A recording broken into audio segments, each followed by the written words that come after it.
Σήμερα, Παγκόσμια ημέρα της ειρήνης, μαζευτήκαμε εδώ στην έδρα μας, στη Λέσχη Κομοτηναίων, για να στείλουμε ένα μήνυμα σε όλους μας.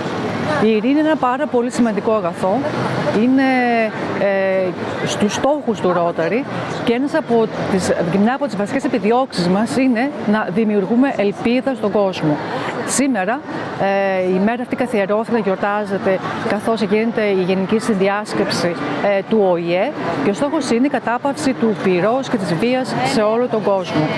Εμείς λοιπόν ως Rotary έχουμε να πούμε το εξής, ότι είμαστε υπέρ της αλληλοκατανόησης και αλληλογνωριμίας των λαών για να σταματήσουν οι εχθροπραξίες όσο γίνεται. Νομίζω ότι μπορούμε. Και το σύνθημά μας είναι το εξής. Δημιουργούμε ελπίδα στον κόσμο.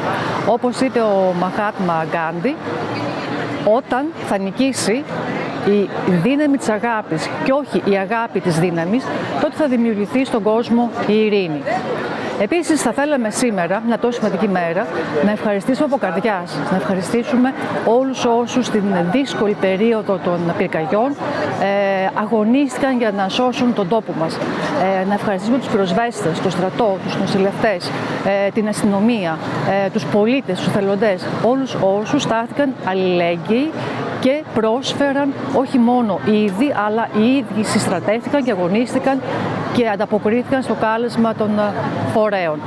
Και τέλος, να πούμε και να εκφράσουν την βαθύτερη θλίψη μας στην αδικοχαμένη συμπολίτησά μας, την Γλυκερία Μπεμεκίδου, η οποία έδωσε τη ζωή της υπηρετώντας τα υψηλά ιδανικά. Ανάβω λοιπόν ένα κεράκι στη μνήμη της.